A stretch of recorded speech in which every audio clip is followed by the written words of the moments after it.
Hello and welcome to episode 11 of Film School Podcast, this Wednesday, the 23rd of September 2020. My name's Adam, and today I'm joined by the film guru himself, Josh J. Luke. How you doing? I'm doing well, thanks, Adam. That's good. We have the final girl and the scary movie maiden, Emily Pratt. Hey Adam, how are you? I'm good, thanks. And last but not least, the rom-com expert, Kris Birchie. How you doing, Kris?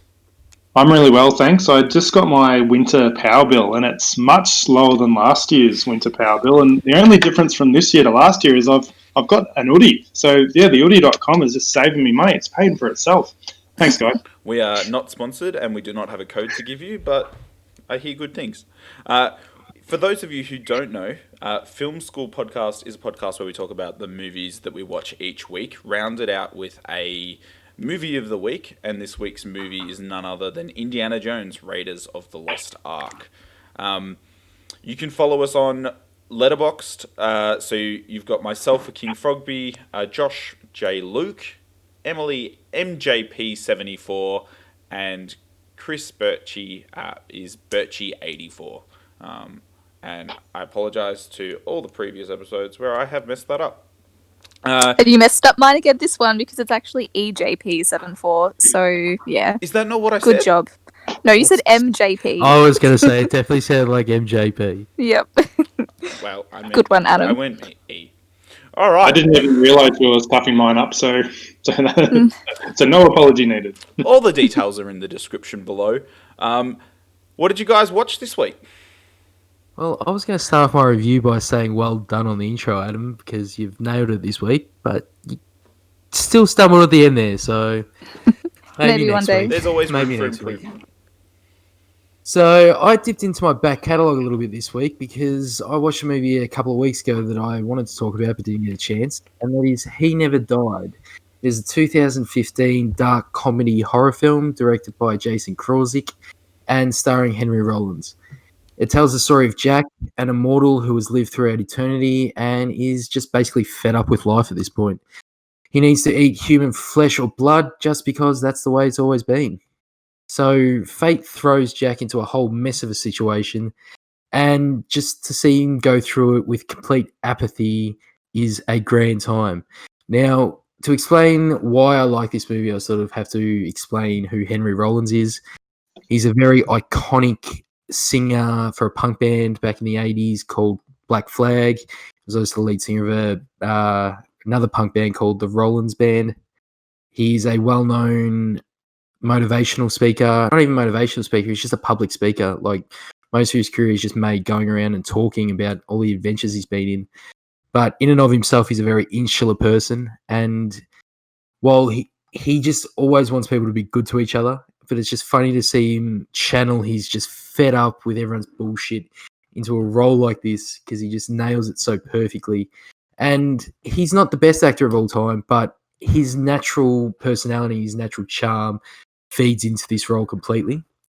And it's one of those films that, while it's clearly a genre flick and it's clearly a B movie, it's self-aware that it's a B movie, and it's sort of a little bit of intelligent writing, writes out of the same old sort of thing situation. And yeah, I really enjoyed it. I gave it a 3.5. It's one of those movies that I'd scrolled through on Netflix, scrolled past it a million times, and just always thought, maybe not tonight.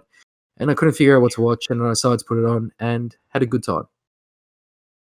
Cool. Sounds worth checking out. Yeah. This week I watched Evil Dead from 2013. It's the remake. Just straight up, there is already an episode of this which is discussed in the Let's Scare Adam sister program that Josh and Adam are also running. So if you want to hear a bit more about it, they, I'm sure, go into a lot more depth than what I'm going to. But yeah, I just wanted to share my thoughts because I hadn't seen this before and I also hadn't seen the original. So yeah, it's the directorial debut by, I believe it's Fede Alvarez. I'm not too sure. Yes. Goodo. And yeah, so as I already said, it's a remake of the 1981 horror film which goes by the same title. And the basic idea behind it is that 5 friends decide to spend a weekend in a remote cabin which is located deep in the forest. because one of the friends is going to try and overcome her heroin addiction. So, what better place than a creepy cabin in the woods to try and do this? Very early on, they discover that the basement is full of dead, rotting cats and probably other animals, I think, which have been hung from the roof. And they also discover that there is a shotgun and a book wrapped up in like black tarp or plastic of some sort and wrapped with barbed wire as well. They then end up accidentally summoning a demon, and from there on in, they have to try and survive. So, this movie grew on me by the end, but I must say that there were some really stupid decisions which just annoyed me from the onset. I know, I'm sorry. I don't know if I would have had a different opinion if I'd maybe seen the original or like I knew a bit more about it before I like started watching it, but it came off as a little bit predictable and a little bit unoriginal in my opinion. So that's, you guys can argue with me in a moment. How that's okay. quickly would you have gone home? Sorry, continue. What do you mean? Oh, that's what I mean. That's why I was like, I'm so frustrated watching this. But anyway, like the reason why you should actually still watch this film though is because the gore is next level. Like there are so many just like sick, like gross, grotesque scenes which are done extremely well. And just the final like 10 to 15 minutes also like that in itself actually earned itself an extra half a star from me because yeah, it was just next level, so good. So yeah, I think if you go into this one just kind of expecting to see some sick scenes and some really kind of like fucked up shit, you'll have a really fun time with it. I didn't find it particularly scary, just gory. But yeah. The ending wasn't predictable at all too, which was good. Yeah. The start was, but the ending wasn't. And I reckon, I would have been leaving as soon as I saw a room full of dead cats. That's probably a good sign. All right. Whoa, you didn't find it scary? Come on, guys. No, this movie's not scary. I told you this when we did the episode. Yeah, But I didn't find it scary at all. I'll hop in with a little bit of sort of talk about the original. So I can understand why this film would seem a bit predictable and everything, but it's because the original film sort of wrote the script that everyone sort of ripped off. Yeah, okay. So if you watch this, and the thing about the Evil Dead movies is they're not really to be taken too seriously. After the first one, they sort of jumped into comedy territory, like legitimate comedy territory. And when I was watching this, I've seen it a couple of times now. I don't think it matters that the characters are real dumb because that's not why you're watching it. You know they're going to get off. I kind of liked it better because they were real dumb because I'm like, I can't wait to see you die. And everyone dies in the best ways. So this is one of those ones where, yeah, if you want a gore fest, this is up there with the best, if not the best you can put on. There are so many scenes in this movie that are just sick, like absolutely sick. And one we talked about on the other podcast, but near the end of the film, a girl's hand gets crushed under a car. And she has to pull it out to get away. And the way they linger on the shot, like most other movies, they show a little bit of a cutaway. Nah, you see this whole thing come off, and it is legitimately grotesque and great at the same time. I'll have you know that they used that exact same scene in The Babysitter from last week's episode, except it's her neck. Yeah, so did they rip off that from Evil Dead? They probably did. They did, I assume. Yeah, I think all my thoughts are in that episode. This is terrifying. This is like, everyone makes stupid decisions, which I hate about horror movies. But you don't care. Like, Like, I like there's that bit in the center where they actually try and get away, and by that point it's too late. There's a river running through across the road. Yeah, so they sort of always, in the originals, so, and I suppose this is one of those things where you're like, when they saw the cats, why don't they just get out of there immediately? Even in the originals, there's always some sort of roadblock that stops them as soon as they try and get away from the cabin, so it's sort of a moot point anyway. Yeah. Horrifying movie. Don't recommend to anyone. Real fun time. Check it out. Right, so I guess I'll go next. What I saw this week was How to Talk to Girls at Parties.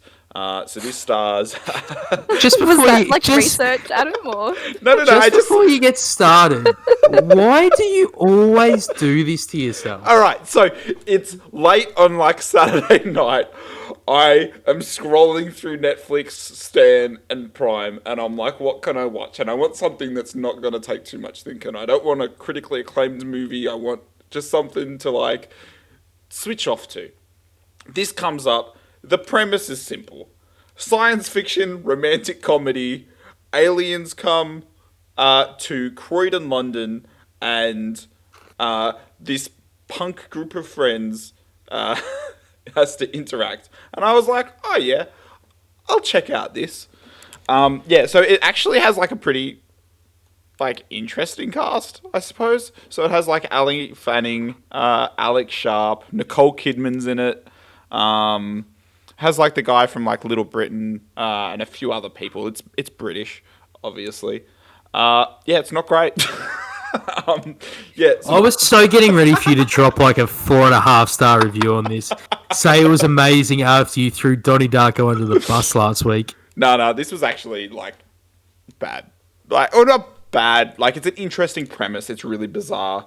So like the main character, Henry, and Ali Fanning's character Zan. I'll just fix it up. It's Al Fanning.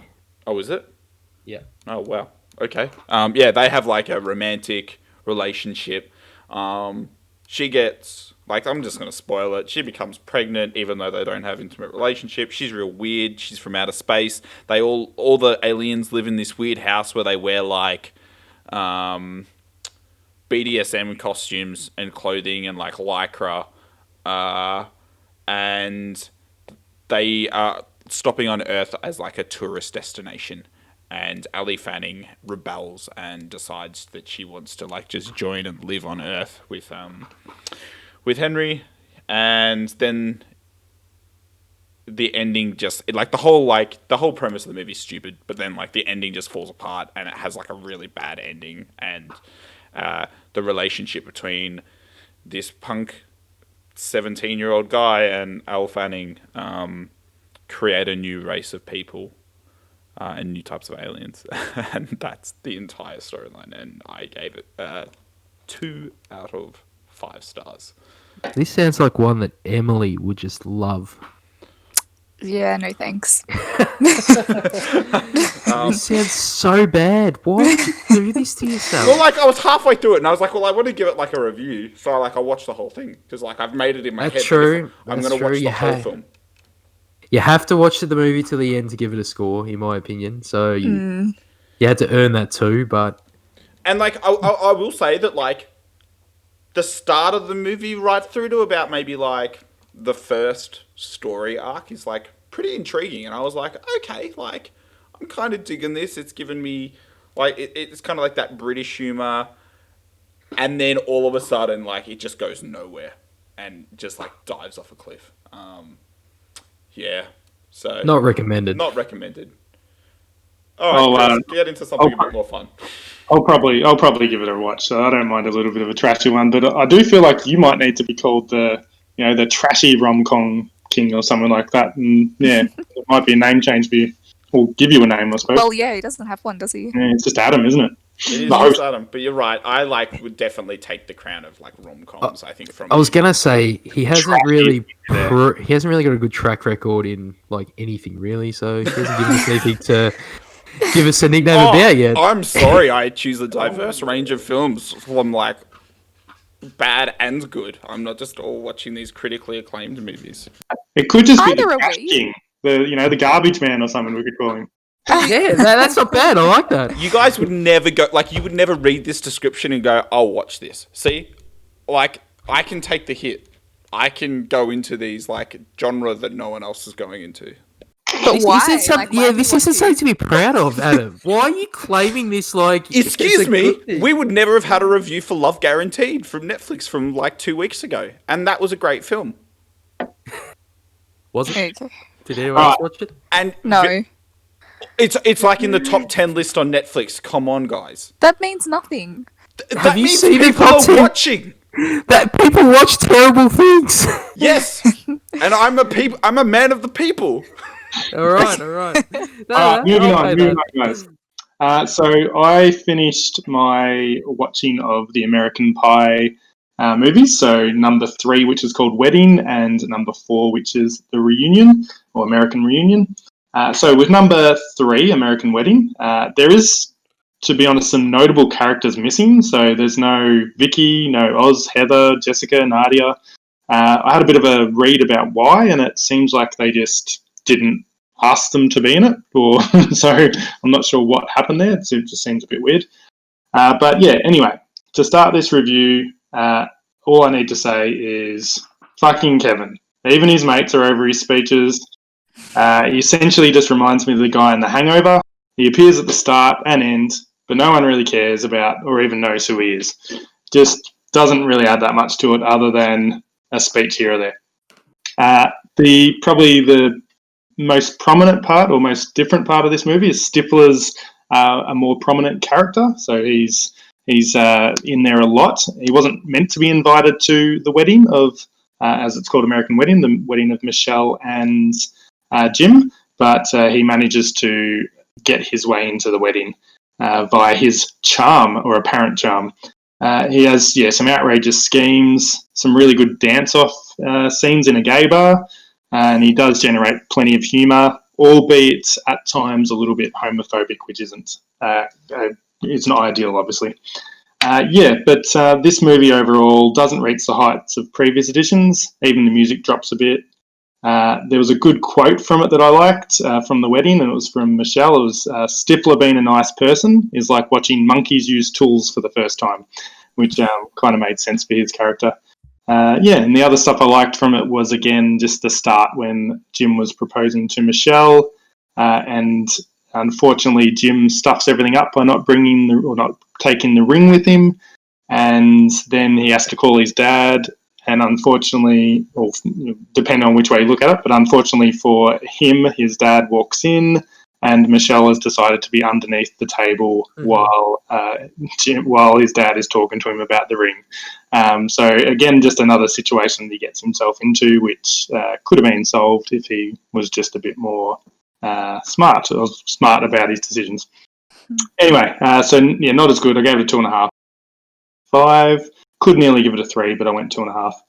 And then the other one was just American Reunion. And all I need to say about that is, if you haven't watched the earlier ones, so 1 and 2 in particular, I wouldn't watch this one on its own, because it's more about you seeing where the characters have gone or got to from the beginning. So, what's changed in their life. More of a nostalgic type movie.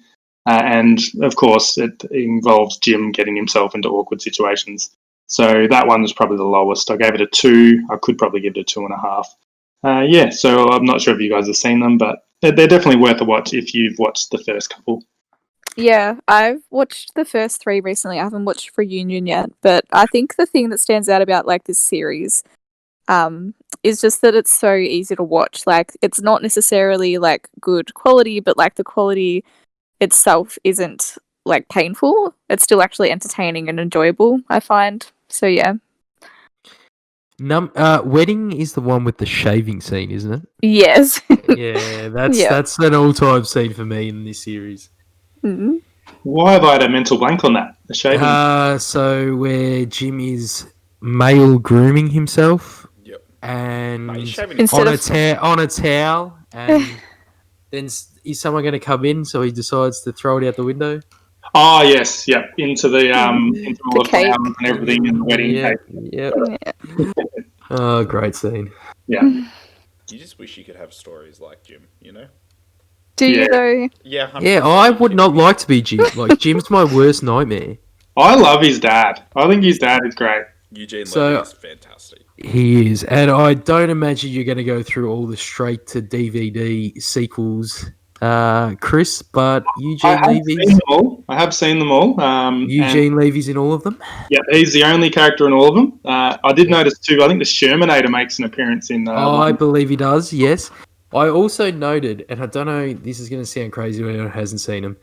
but one of the Stiflers in the later ones, like one of the cousins or something, is in a bunch of Pepsi ads. And every time I see him, I just think, wow, your career really took off after these straight-to-DVD American Pie movies. You mean He's like just in Beta Pepsi House ads and all the stuff like time. that? Yeah, The Naked Mile. I don't know why, but this is making me want to watch like you discussing like these American Pie movies, it's making me want to watch like the Van Wilder movies. Please don't. I man. can guarantee that does not hold up. I haven't watched it, but I just feel like you're gonna get the most problematic time. No, I'm definitely going to check it out. Sounds like it's right up my alley, especially It does. given what you guys think of my movie choices. Is that the Ryan Reynolds one? Yeah. Yeah, I do remember liking them, but I don't know how I'd go now. I do know they jerk off a dog, so let's just leave it at that on that one. Yeah, we have a very special segment for you guys here today. Myself and our good host Adam have sat down and ranked our favourite movies from 2019. Now, I know we're in September, but because we didn't start this until about midway through the year, we thought we'd get a few episodes under our belt before we tackled this topic. Because in my eyes, 2019 was one of the best years in film history. Would you agree, Adam? Yeah, 100%. Oh, end of an era for one of the franchises. Yep. I can't think of a year where this many great films came out. And these many massive films too. Yeah, well, when I was like looking through like the list online of what came out in 2019, and we were just going to list our top 5 movies, I was kind of a bit frustrated because there are so many good films. And yeah, so we did cheat a little bit. We threw an honourable mention in there each because there was just too many. Yep. I had 6 5s this year, and that's ridiculous. That's a decent amount of 5s. Actually, looking at my list, I've rated all of these 5 as well. So, why don't you start us off? All right, so I'll start us off with an honourable mention.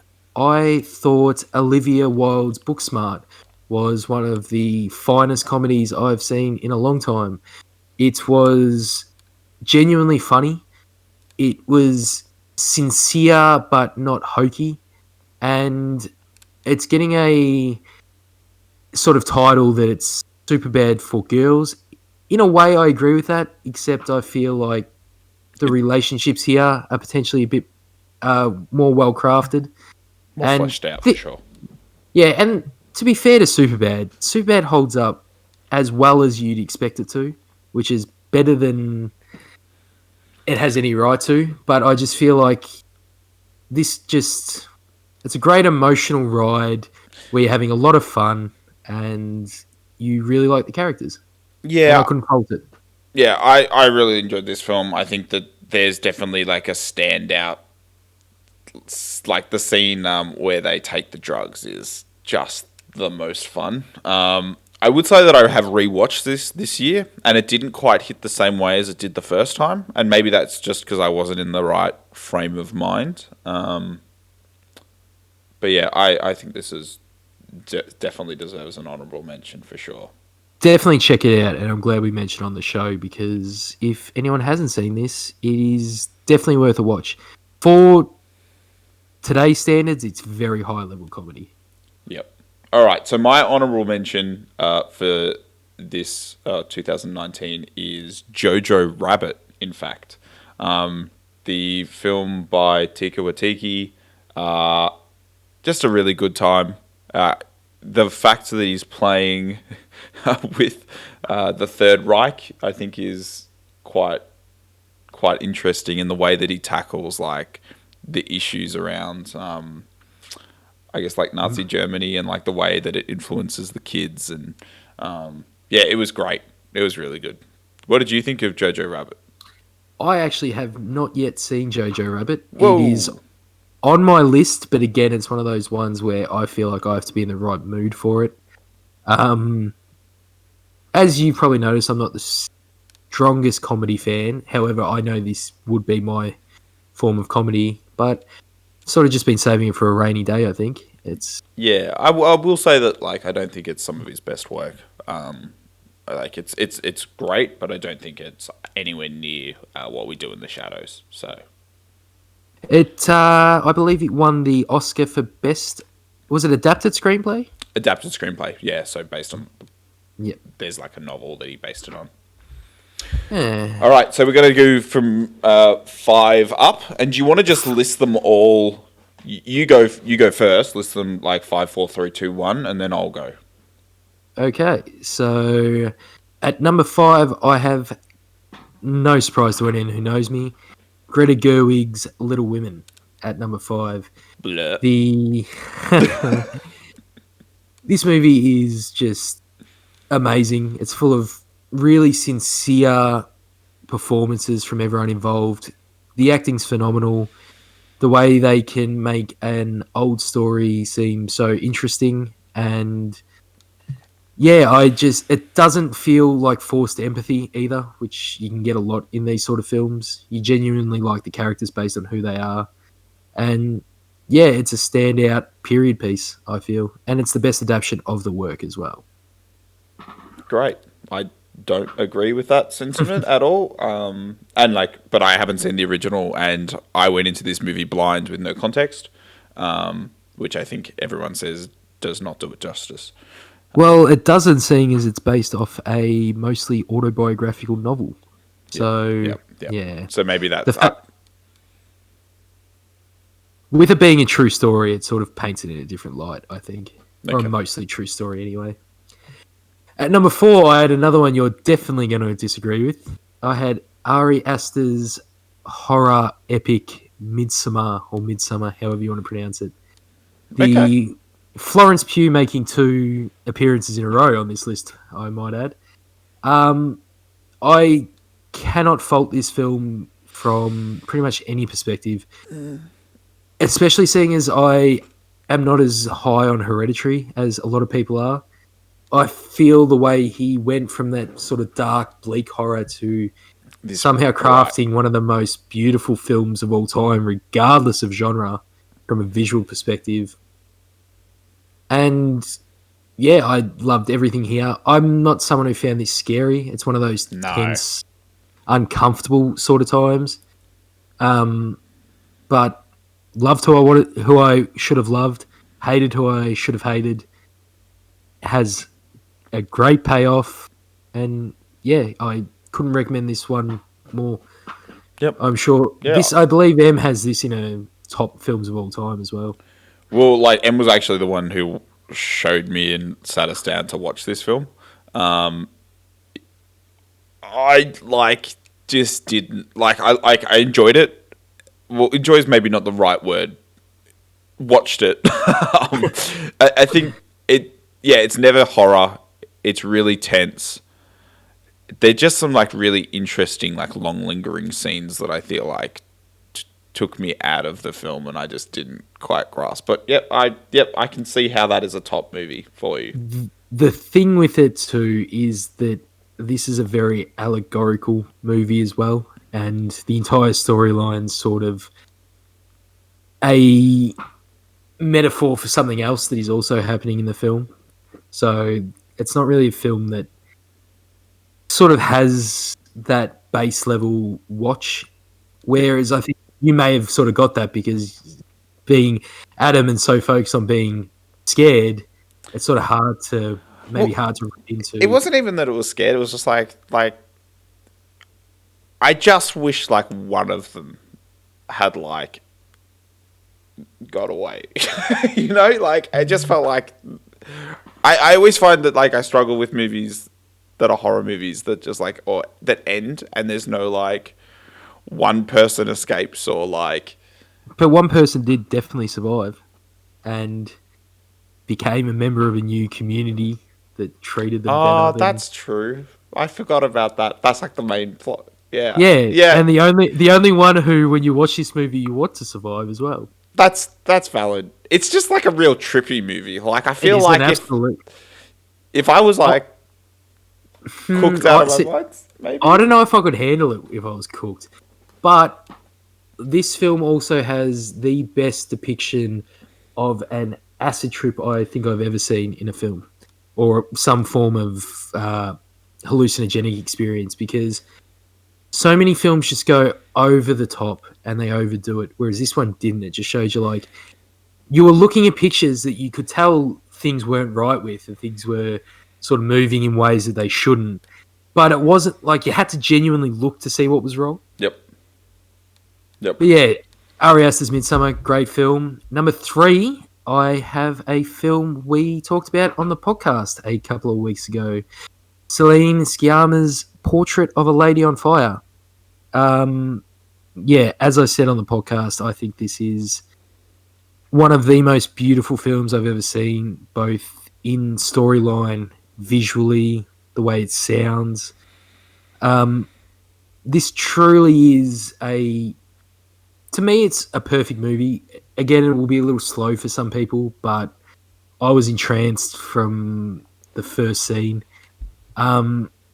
It may be a objectively better film than the next film I have on my list, but the personal attachment to what was going on wasn't quite there as much as the next one, and that's the only reason why it's sitting at 3 and not 2.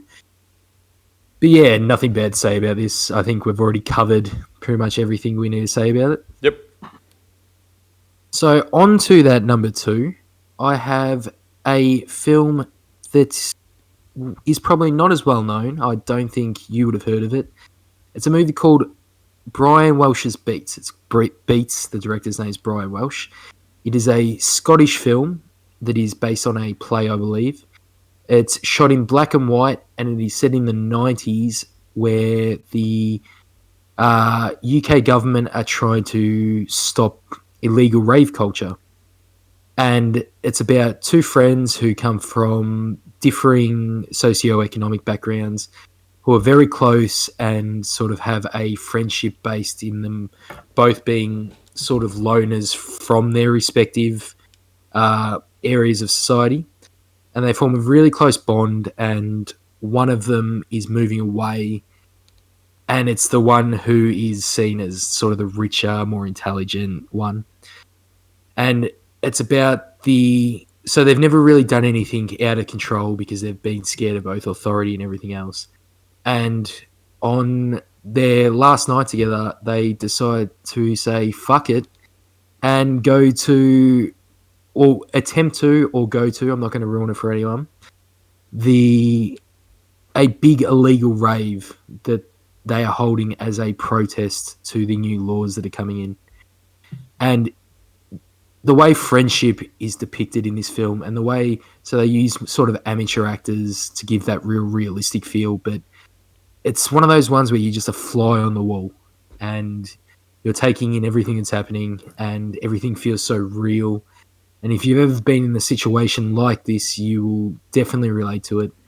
And I have watched this twice now, and both times it gives me goosebumps, and it's both the perfect and the worst movie to watch at the moment for how we are, because it's going to make you want to go to a music festival. It's going to want to make you see your friends. It's going to want to make you go and rave.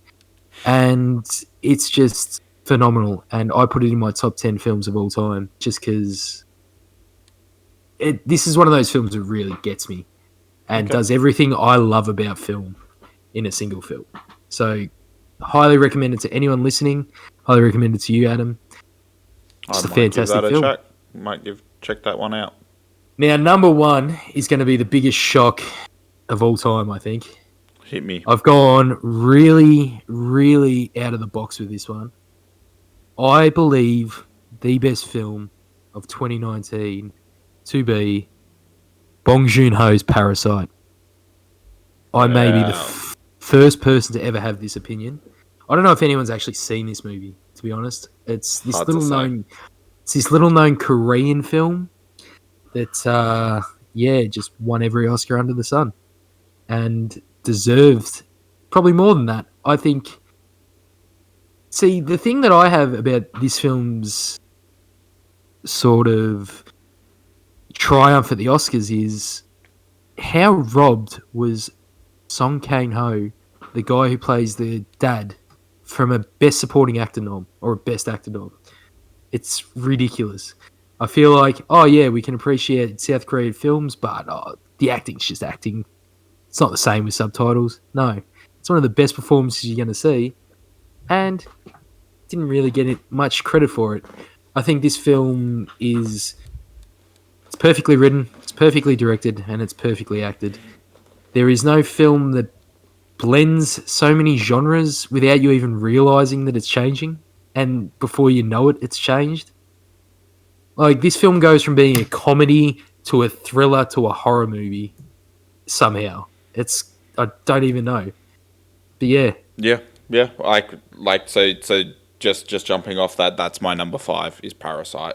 In terms of enjoyment, like, I really did enjoy it. I thought, like, I can 100% see why it is the best picture for the year. I did find personally the ending a bit weird with, like, the dad just sort of becoming unhinged, and, like, I don't know, I just didn't really like the way that like, I didn't see why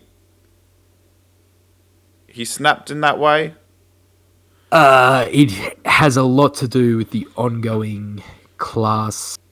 Yeah, like, I get that. I just feel like it just, I don't know. I just didn't see his character going that way. Anyways, I will just before we move on, I will sort of explain that one because I thought about it a bit too. And there is a bit in that scene where he literally moves the richer father moves the stabbed daughter away so he can get keys to take his son, who's got nothing wrong with him, to the hospital.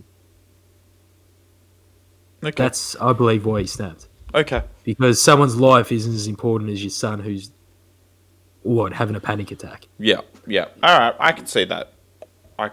And yeah, like as I said, like, I definitely think this is definitely one of the best films that came out last year, and that's why I've got it at number 5.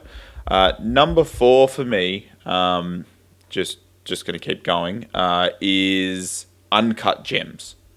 For me, Uncut Gems is one of those films that I couldn't get out of my head. It's directed by Josh Safdie and Ben Safdie, or Benny Safdie. And the reason it was one of those films where from start to finish I was tense. I don't feel like I've ever been so stressed out for a single character who just continues to, like, unwind and make him get himself into more, like, precarious situations. Not to mention the fact that this is coming out of Adam Sandler too. He totally encompassed that character. So for people who don't know what the story is about, he's a jeweler in New York City, and he gambles as well.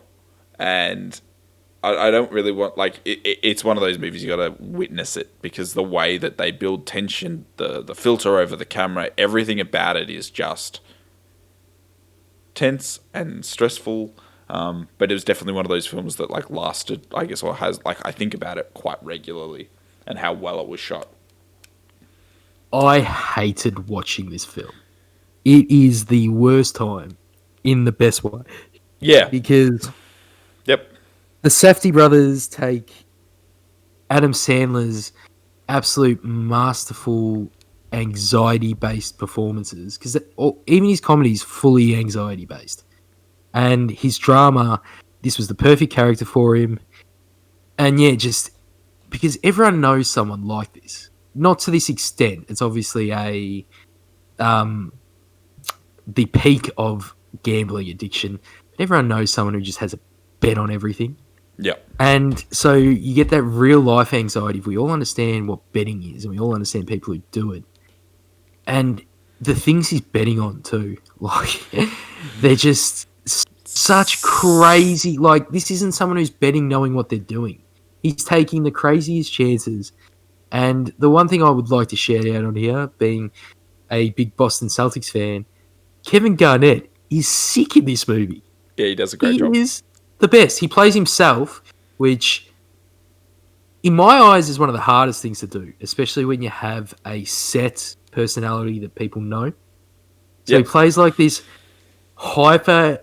So for anyone who's not a basketball fan out there, Kevin Garnett's this hyper aggressive pump up guy, and you get to see him play himself in like a lower intensity situation, but he plays up how much of a dick he's perceived to be so well for a first time actor. It's really a great sort of cameo. Oh, it's not even a cameo. He's a supporting star. It's a really great film. Definitely don't go into it if you want a chill out night though. Like it's oh no, it's like you're sitting down to go through the motions with this film. So then moving on, my number 3 pick for the year was The Farewell.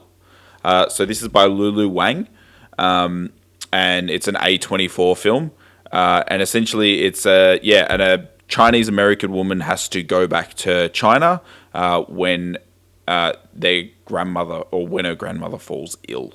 So it's essentially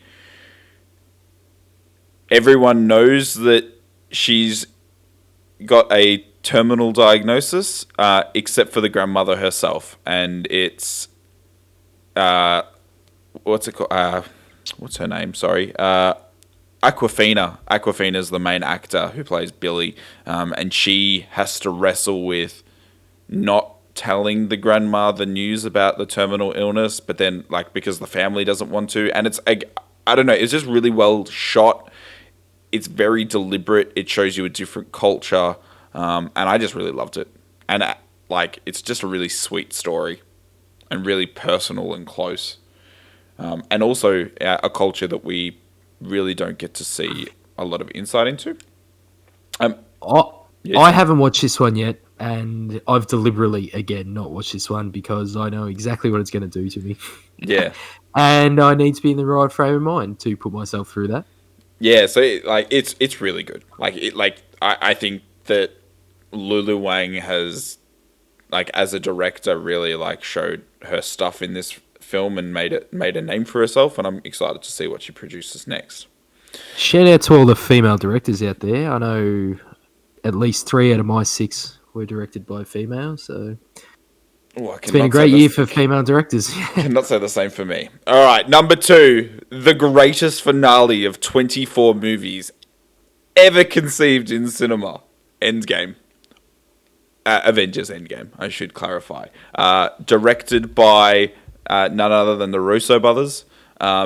This is the epitome of how you finish 3 phases and 24 movies. You absolutely need to have watched every other film in the franchise because they take references from quite literally every single one of them, even the worst one, Thor: Dark World. I was just about to say that. This year, there were 2 franchises that were coming to an end. Avengers Endgame and Game of Thrones. And I was so hoping that they would both finish in perfect form. And when I went to see the Avengers the week before Game of Thrones ended, I was like, we are about to witness history. And Avengers Endgame nailed it. Every single story beat, the theme, the Avengers Assemble, the set pieces, the fight. Oh my! I was there, before the midnight screening. I got a screener on the Wednesday at 8 a.m. I was in the first showing of this film, and I then went and saw it another 2 times because I just so into it. Oh, it was so good. I'm big on this movie too. Yeah. I love this movie. I probably don't love it as much as you do, but I've got it very, very high.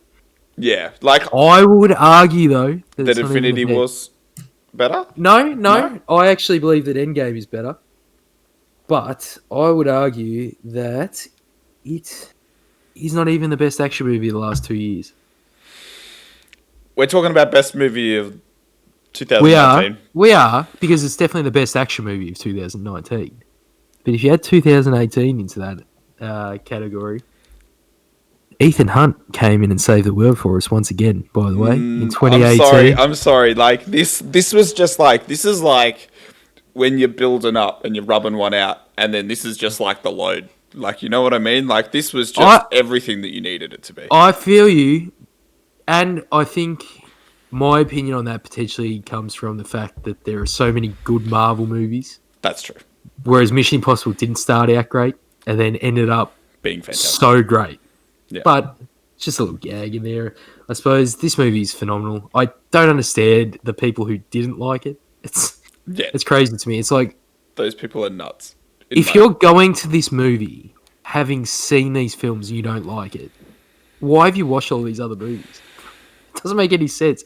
Why are you still in this at this point if you haven't liked this movie? Yep, couldn't agree more. All right, and rounding out my number one for last year, and absolutely got snubbed at the Oscars, is a movie that every single person should rush out and see. Directed by Tyler Nilsson and Michael Schwartz. It is The Peanut Butter Falcon. This starring Shia LaBeouf. It stars Zach Gottensberg and Dakota Johnson. Zach Gottensberg is a Down syndrome actor.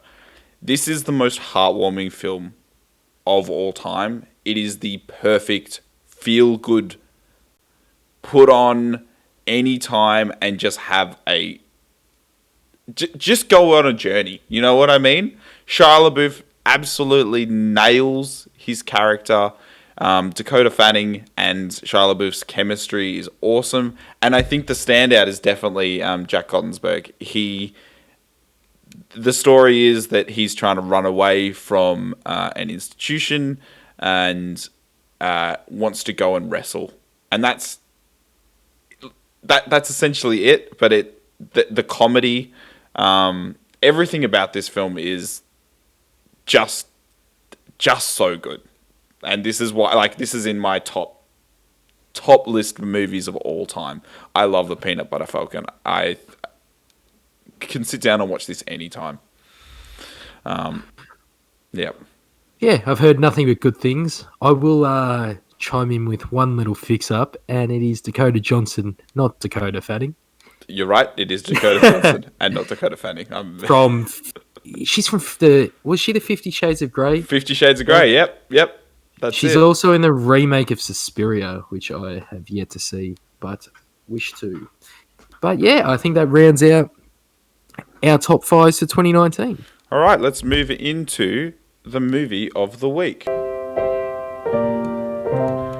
Okay, so Indiana Jones Raiders of the Lost Ark was directed by Steven Spielberg and released on the 14th of August 1981. It has a score by John Williamson, and it stars Harrison Ford, Karen Allen, and John Rhys-Davies, among lots of others. It has a story by George Lucas and Philip Kaufman, has a budget of $20 million and a box office of $389.9 million. I will just go out and say it. This is an instant classic. Outrageously critically acclaimed. Do you want to run us through the plot? Is someone running through the plot? I thought you were running through the plot. I thought we just discussed that. Oh, yes. So the plot for Indiana Jones, Raiders of the Lost Ark, starts out with Indiana Jones running through the jungle with an additional Tomb Raider, stealing a totem in, I guess, Aztec America. Hijinks ensured. There's this whole, all these traps and booby traps. Just at the end, someone steals the totem, and that sort of sets the scene for the entire film. He is a archaeologist and looks for hidden treasures. He then gets approached by a group of US leaders. It's World War II Germany. Not World War II Germany, sorry. It's just World War II times. The Ark of the Covenant is something that the Nazis are looking for, as the Nazis are really interested in all historic relics, and the Ark of the Covenant will unleash a sort of power that Hitler and the Nazis want. So Indiana Jones travels to Nepal to catch up with a colleague who has a special amulet that will provide the location of the Ark.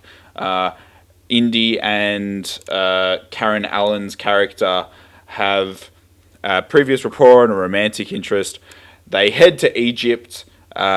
She gets captured.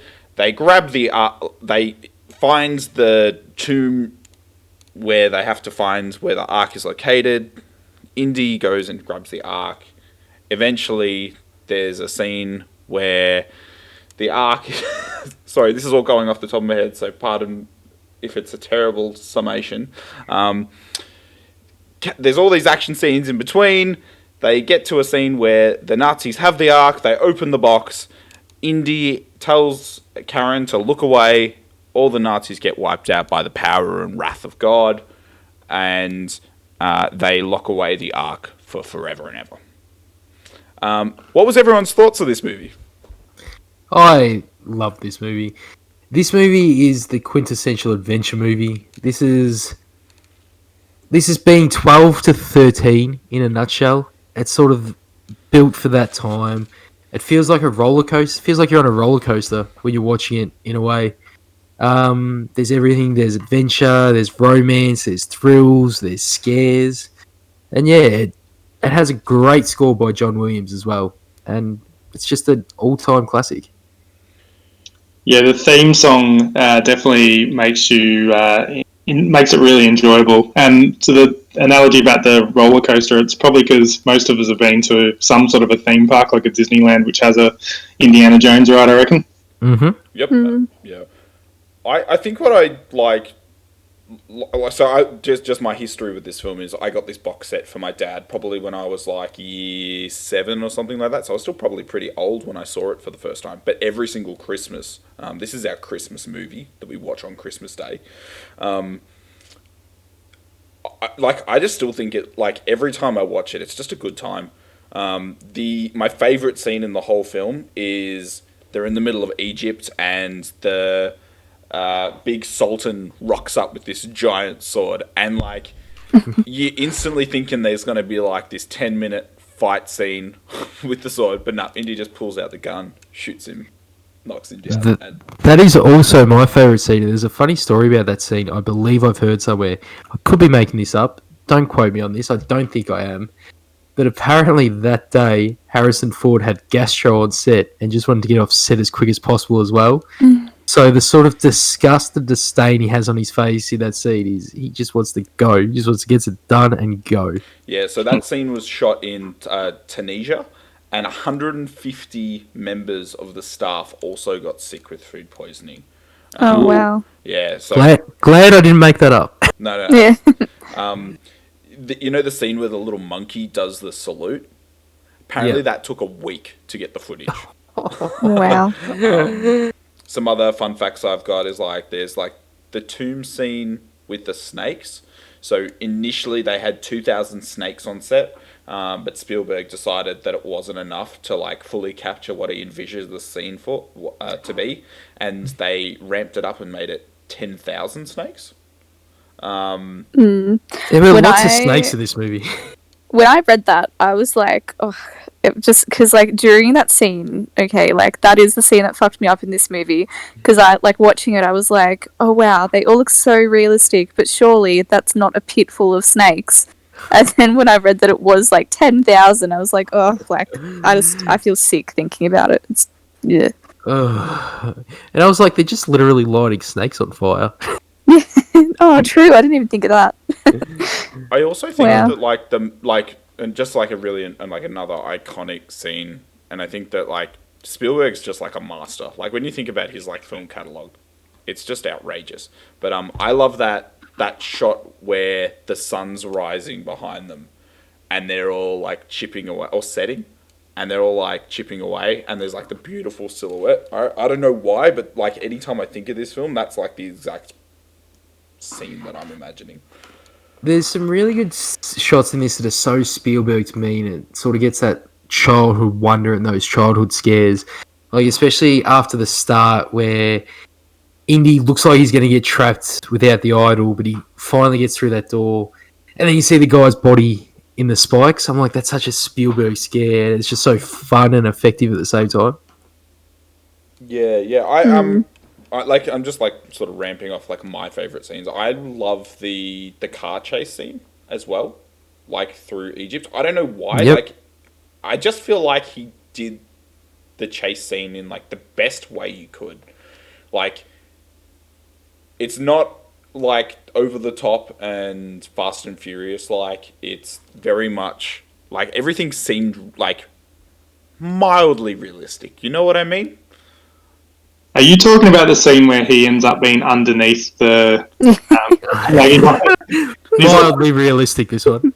yeah, is this the one you're talking about? Where he's Yeah. That was Car and everything? that was the one I was talking about. It's just, it's a cool scene, guys. I thought it was a cool scene. I was watching it going, "Why are you doing this?" And I love and then the other guy tries to, the driver, and he just nuts straight off. I'm gone. Yeah. I love how, again, this is one of those movies where you wouldn't have had to have pitched this to Harrison Ford. Because, say Spielberg would have gone in there and he would have been like, so you play a college professor, but you're also kind of Superman? Yeah. And he would have been like, yeah, I'm all for that. And yeah, the chicks love you. Everyone loves you. You're the coolest guy ever. Harrison would have been like, yep, that sounds like me. Yeah, you got to admit, like, he's pretty dreamy in this. Like, You could tell that he's enjoying himself here. And Harrison Ford's one of those actors where you could really tell when he just cannot be fucked. yeah. But like, he the was Star all Wars in on this one. Yeah, basically all the Star Wars. I'm a massive Star Wars fan, and you could tell Harrison Ford is not a Star Wars fan at all. Yep, like my favorite Letterboxd review was, I'm the girl in the front row with the love you on my eyelids. Yeah, I saw that one. That was good. I thought that was your review, Adam. Yeah. I think the only other like fun fact that I sort of had was like every single set piece was created as miniatures because Spielberg really wanted to like visualize the sorts of direction that he was going to take, and Indiana Jones was going to be given to Tom Selleck. I did know that one. Yeah. Yeah, so I'm really glad they didn't choose that because I feel like, I don't know, I just feel like Harrison It's Ford sort of was in- probably... I think that works with the power of hindsight as well. Because, like, yeah, Tom Selleck was a massive star in the 80s TV. He has that sort of rugged look, the mustache. You can imagine him with, like, the first few buttons of his shirt undone and that curly chest hair popping out. But because Indiana Jones is one of those iconic movies, and it's one of those ones that you mentioned when you said Tomb Raider, this movie's influenced basically every single adventure movie after it. Everything's a rip-off of this movie. Yeah, like even video games, like Yeah, Tomb every Raider, video game. yeah, Yep. Uncharted, all those things. All those, they're just indie rip-offs. And like we could have said, it's like a fantastic like killer trilogy, But it's not. And then they went and ruined it with the last one. They did. The second one's not the best either. Oh, Temple of Doom's. It's good. It's good. Don't get me wrong. It's a good movie. But I am personally of the opinion that The Last Crusade is the best Indiana Jones movie. And it's nowhere near as good as Last Crusade or Raiders. So that's why I've got it a little bit lower. Temple of Doom. Yeah. Anyone have any other thoughts? Favorite scenes? I think just for me, like, I did enjoy it. I gave it 4 stars. Just comparing it to the rest of like the Spielberg movies that I've seen recently, so that's like Jaws and E.T. It like wasn't quite on par with those two for me. So, but I also hadn't seen this before, so I don't think it had like the nostalgic value that it probably has for someone like you, Adam. Yep. Yeah, but yeah, I thought it was a lot of fun though. Yeah, agreed with all that. Good family fun. Something to watch. With everyone. Yeah, everyone could watch it and have a laugh at different parts of it. Yeah, absolutely. I would say that this is just it's a must watch. Like if you haven't It is, seen yeah. it, You definitely have to watch it once. And the comedy beats work really well throughout it as well. Like, they still hold up today, but it's very old Hollywood comedy. Like, it's very slapstick. You've got the sort of raging theme in the score in the background. And yeah, just a really good movie. The only thing I don't like on a whole about the trilogy itself, and it's funny because it's one thing they sort of fixed for the fourth one, which is clearly the worst one, is that Karen Allen isn't in all of them. Like, they should have stuck with one girl instead of trying to make you more of a Bond-type character. I'd be keen to see what like Emily thinks of the other two. That's true. I will watch them at some point. Yep. Well, look, like I think that's a pretty good spot to round out the movie of the week. Next week, what are we watching, guys? Well, I'm personally thinking of ending things.